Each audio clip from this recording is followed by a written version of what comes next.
Can we see it? Switch to monitors. Sevastopol Station. Sevastopol Station, your home away from home and the gateway to commerce and resources throughout the Zeta Reticuli quadrant of space. This space station, which eventually came to be owned and run by both SPICEMEN Corporation and Weyland-Yutani, doubled as a space habitat and a shipping port. The station was a prime example of a sustainable orbital habitat that could double as a commerce centre. However, sadly, due to many changes around the galaxy, the station was destined for failure one way or another. But today I wanted to explore the station itself and the history behind it.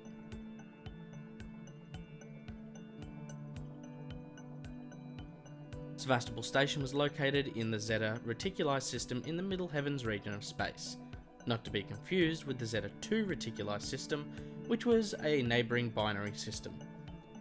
The space station held a decaying orbit around the gas giant known as KG 348. Due to its decaying orbit, the station was required to perform regular restabilisation manoeuvres that involved firing thrusters that would push the station away from the gas giant and back into a briefly stable but unreliable orbit.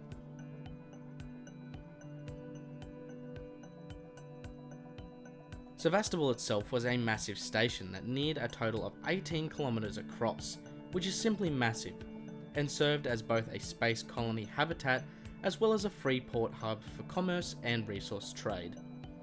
The station was strategically placed in the orbit of KG 348 in order to easily obtain rich and rare minerals in large supply from within the gas giant. The station acted as a service trade route between Earth and the outer rim of the Middle Heavens region.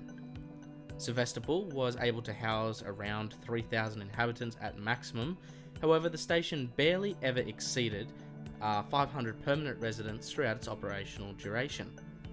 The station consisted of 3 main towers, all connected by a number of pathways, elevator systems known as the Tower Link transit systems, the maintenance shafts and ventilation systems, most of which were all contained in the station's maintenance area, and reactor core in the engineering platform located at the bottom of all 3 towers, acting as a base for these 3 pillars. There was the LORENZ SYSTECH spire, the SCIMED tower and the SOLOMAN'S HABITATION tower. The LORENZ SYSTECH spire contained the brain of the station, an Apollo core. This core and its complement of working Joes all worked as one cohesive unit to ensure that safety procedures, gravity stabilization and regular system order were all managed correctly, as well as providing and housing backup systems. These included the station's communication center, the server hub and the Gemini Exoplanet Solutions module.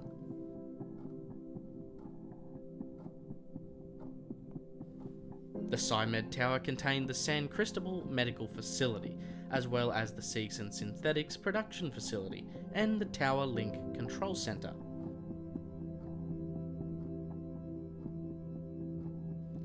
The SOLOMAN'S Habitation Tower housed the Sevastopol Space Flight Terminal, the main living quarters for inhabitants, and the SOLOMAN'S Galleria Mall, and as well as the Colonial Marshal Bureau.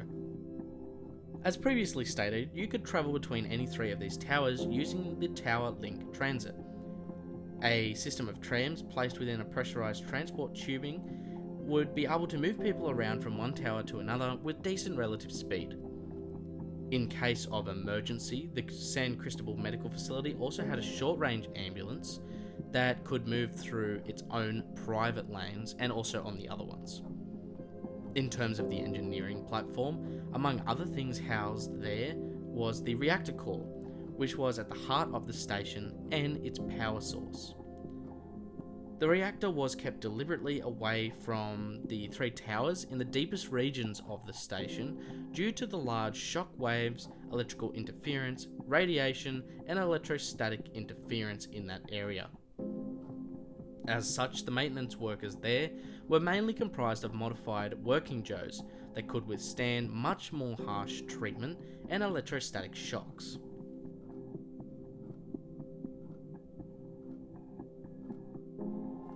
The station completed construction in 2095. The construction was conducted by LORENZ SYSTECH Development, funded by Geofund Investor. After an additional 10 years, the station was finally in operational capacity and ready for business endeavours as of the 4th of August 2105, which was unfortunately 2 years behind schedule. In addition, the station initially constructed to be sold to the highest bidder received no such offers. This led to the station falling into Geofund's hands as they were the major investment in the project. Instead of coming under corporate ownership, the station was instead operated as a free port. It seemed that this station was in a sense cursed. Things never really went right there throughout its construction, and then they attempted to find a corporate buyer for the facilities, which also failed. As of the 2120s, the regular flight path between Earth's solar system and the planet Thetis had been rerouted. This previous flight path gave Sevastopol the visitors and money it needed to maintain itself. However, with it gone, fears sprouted about the station's complete failure. Decommissioning appeared to be on the horizon, and to everyone's surprise, the station finally found a corporate buyer in the form of SPIRE Corporation in the year 2124. SPIRE planned to revitalise the station, transforming it from a simple free port to a bustling cosmopolitan hub, one that could potentially pull in a few thousand permanent and semi-permanent inhabitants for a great renewable revenue stream that could be further fueled by resource collection and mining activities in the surrounding system's planets and moons. They introduced a mass of helpful working geosynthetics from their own company for human convenience of all types aboard the station. Finally, a stroke of good luck. SPIRE's investment, whilst ambitious, fell short, and only really kept the station active for another 12 years or so, until about the year 2136, when the profits had all dried up, and only a total of 500 permanent residents had been moved to the station. Bad luck had crept its way back into the station's walls with the failure of yet another SPIRE project. SPIRE had been prioritising focus on the exoplanet-based orbital facilities across the Middle Heavens region. However, it was quickly outcompeted by the terraforming and colonisation businesses of the megacorporations such as Weyland-Yutani. On the 17th of February 2136, SPIRE cancelled their funding for the Gemini exoplanet solutions based on Sevastopol. By late 2137, SPIRE had announced to its Sevastopol inhabitants that the station was being placed for sale pending a decommissioning. After this, the inhabitants aboard the station reduced to a skeleton crew to run its operations, with a few hopeful residents remaining in case of a successful buyout. What was left was a few scattered crew, residents and workers in abundance, with no work to perform and a mass of empty, lonely corridors. Months passed as not much improved for the station, and on the 11th of November 2137, things were about to meet a whole new level of bad. On that day, the Anesidora arrived at the station with its captain Henry Marlowe. Sevastopol was doomed to meet its end. The captain came to the station requesting medical assistance for his wife, Catherine Foster. It is revealed that a FaceHugger had latched onto her, and that she was being kept in stasis. At the same time, coincidentally, the USC SS Nostromo's flight recorder was recovered by the Anesidora and subsequently reviewed by SPIRE's Chief of Operations. He found out about Weiyu's desire for the Xenomorph lifeform and came to speculate that if they could obtain one, then the Weiyu Corporation would pay a considerable amount for it. He saw the opportunity with Catherine Foster to do just that, and so influenced Marshal Waits aboard Sevastopol to allow quarantine procedures to be skipped, as the reward money for such a find would ensure a fair split for all crew involved. 3 days later, a chestburster hatched from Foster, leading to her swift death. The creature escaped into the depths of the station, with locating it becoming a near impossibility. Soon after, the creature established a nest within the engineering docks of the station below in the reactor core. It matured and went about capturing people to be egg-morphed and eventually others for implantation. It's also quite possible that after a fair amount of time, one of the Xenomorphs molted into a queen in order to speed up the process.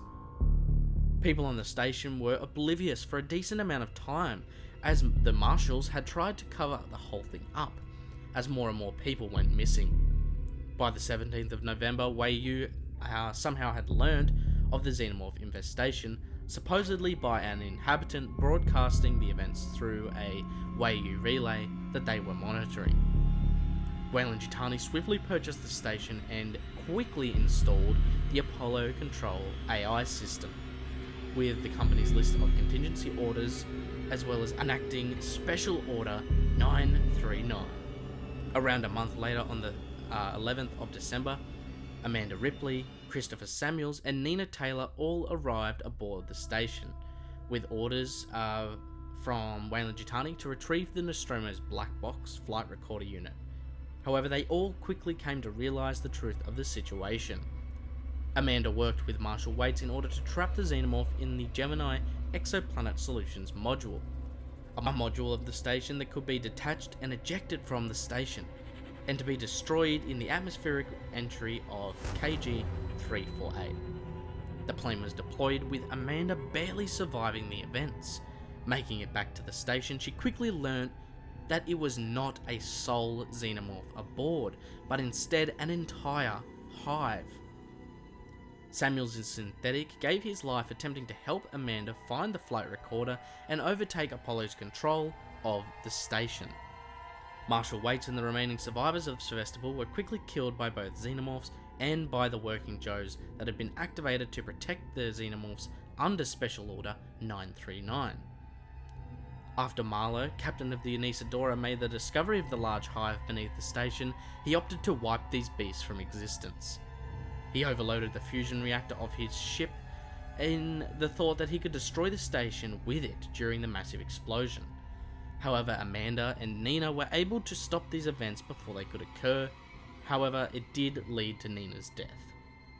While the ship did not completely explode, the resulting blast from the secondary explosions led to it destabilizing Sevastopol's orbit around KG 348. This was too much for the station's gravity stabilizers to handle. The station began burning up in the atmosphere before ultimately exploding, beginning completely to rip apart due to its massive surface area and friction with the atmospheric gases in a bright, brilliant flash. Following the destruction of Sevastopol, the events were recorded as an accidental detonation during decommissioning by Weyland-Yutani to cover up their involvement, and the last survivor of the station, Amanda Ripley, was left to float in space until she would be later picked up to continue her long journey against the Xenomorphs and the company that would use them for the darkest of reasons. Before I go, I just wanted to let you guys know about the merch store called ACHERON's Colonial Marketplace.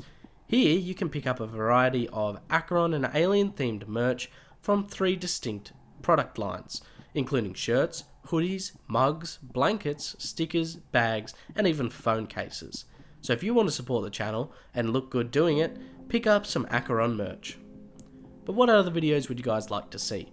If you have any ideas or have any questions you would like answered, please meet me down in the comments. If you did enjoy the video, please leave a like and go check out Project ACHERON on Twitter and Discord. If you want to support me further, you can become a patron where you can get access to early and behind the scenes content, the monthly and Alien Day giveaways, as well as the patron only engraved set of items. I hope you guys did enjoy the video, and I'll talk to you guys in the next one. Until then, this is Project ACHERON, signing off.